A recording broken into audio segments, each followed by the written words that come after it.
Hi, everyone. Thanks for joining in with me as we explore this couple, the ESTP and the ENFJ.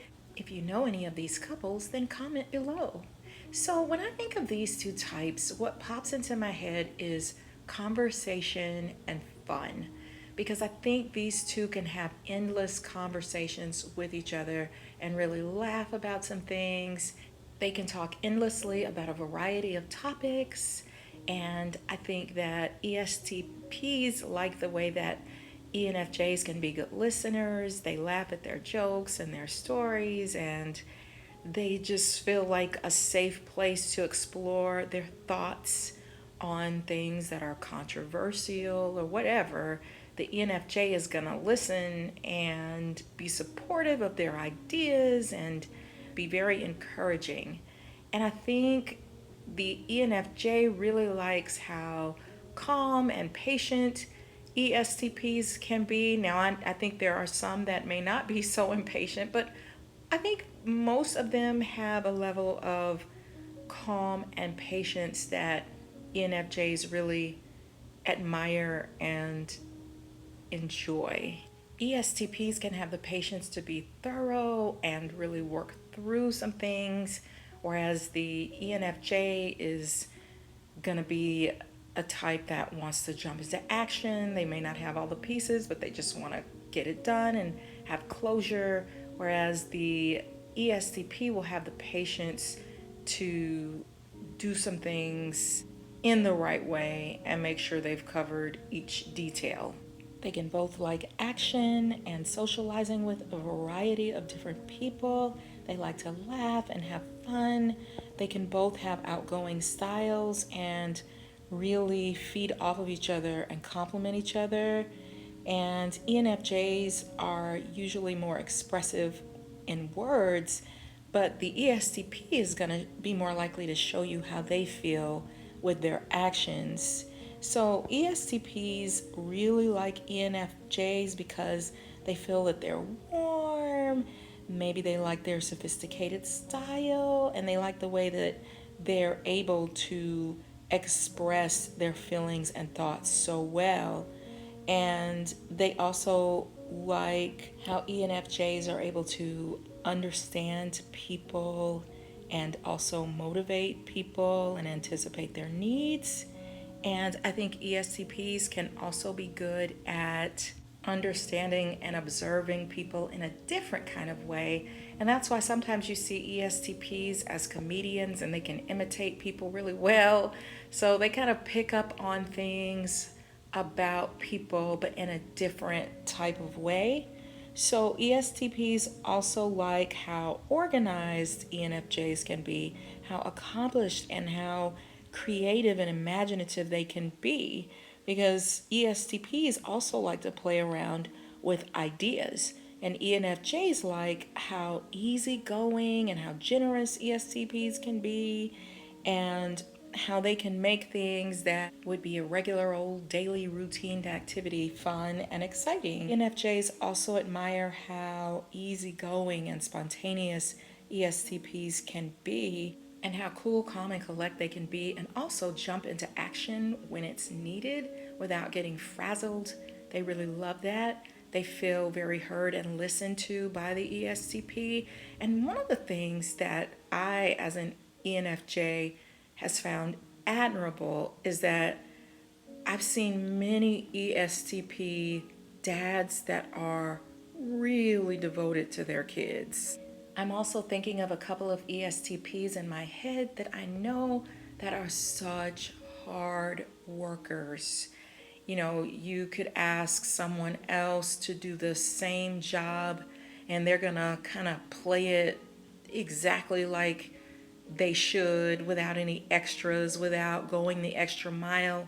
But these ESTPs that I know, they have the patience to go the extra mile. They sort of put the person first. They have the patience and they like people so much that they can be really driven to do the most upstanding job on some things that I've ever seen. I think some ESTPs can understand people so much that they can give really great relationship advice. So I think it would be really cool to see an ENFJ and ESTP do some couples counseling together. I think these two could really help each other to grow in many different ways. For example, ESTPs are good at helping ENFJs to relax their need for perfection and encourage them to put themselves first sometimes.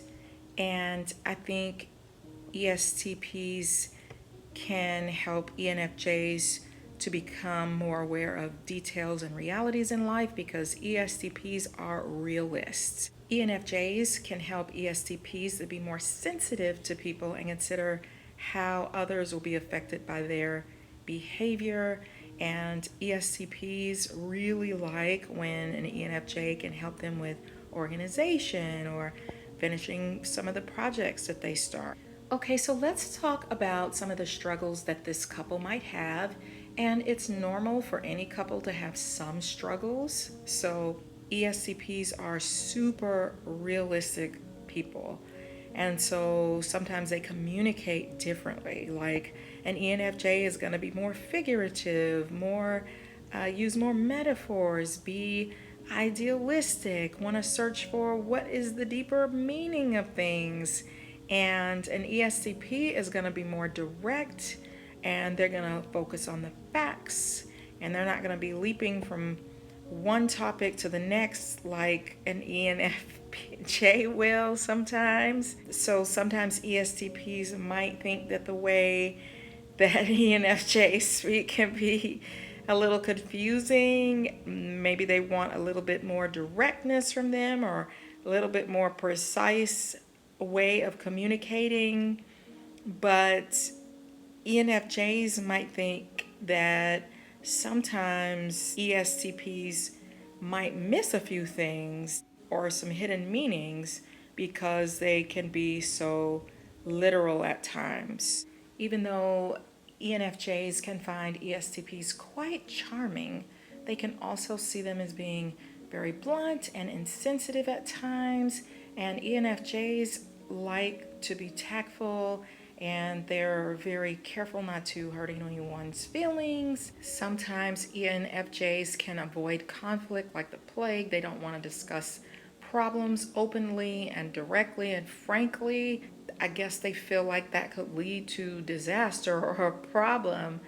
But ESTPs may see ENFJs as overreacting. They may not understand that depth of feeling that an ENFJ has. Now, here's kind of a major point of conflict. An ESTP might feel that an ENFJ is trying to force them to make decisions before they're ready, and ENFJs, on the other hand, feel that it's inconsiderate when ESTPs procrastinate. Okay, so here's some tips that can help this relationship to be successful. ENFJs, when you're in a relationship with an ESTP, you want to make sure that you don't nag about chores or become rigid.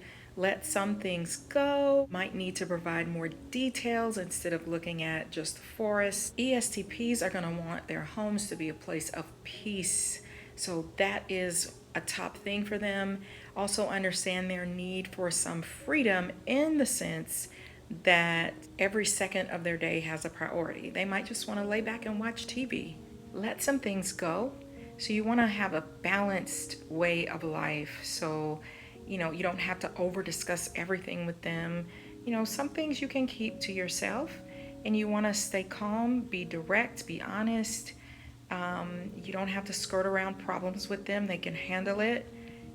And you might want to learn some things about their style of gathering information first and then making a solid decision. So give them the space to do that.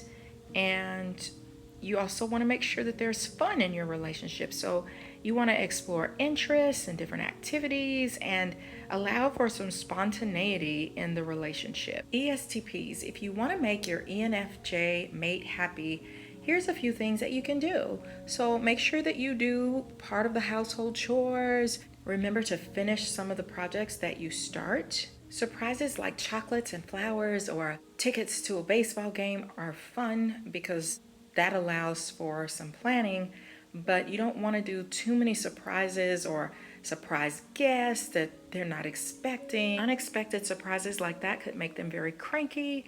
Be a good listener, be sympathetic to their problems and their concerns. You may not be able to fix them, and you may not even want to try that. Just be a good listener and just, sometimes ENFJs can be pretty intense. So, sometimes roll with that. Like, don't put them down for that because they're pretty complex, and it's nice to be able to get that out. Please follow through with the things that you say you're going to do and your promises, and not just go with impulses, because when they're counting on you, that's a really, really big deal to them. So ENFJs, you don't want to take every little thing so personally, and ESTPs can be more thick-skinned, and that's just kind of the difference in their personality. So sometimes when you're looking at a relationship and you're examining it closely,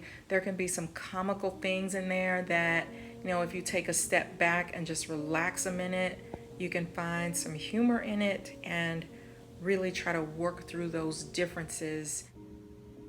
Because I think when you're in the relationship and you're hitting some of those frustrations, it can make you feel like they're deal breakers. But that's why open communication and allowing each other some room to grow and be who you are is so important in a relationship. So if you want to see more couples analysis like this one, then hit the thumbs up button.